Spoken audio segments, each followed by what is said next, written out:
Paano ba natin malalaman kung sino yung mga katawag ng ating partner o jowa sa cellphone? Malalaman po natin dito guys kung nagloloko ba siya or wala. So kung gusto nyong malaman kung paano ay sundan nyo lang po ang video hanggang matapos. At kung ready na po kayo, so tara let's go!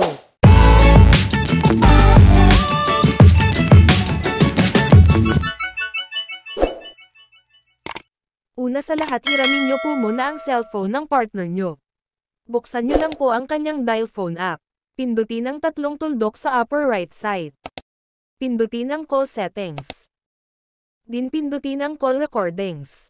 Tap lang po natin. Din set natin sa record all calls automatically. At automatic na pong mare-records ang kanilang mga tawag. At kung saan naman po maririnig ang mga call recordings. Sa ibang phone dito lang po sa ibaba makikita ang mga na-record na calls. Pero kung ganito ang settings ng dial phone app niya ay kailangan nyo lang pong pumunta sa internal storage. Pumunta sa files or file manager. Scroll up nyo lang din makikita nyo dito ang internal storage.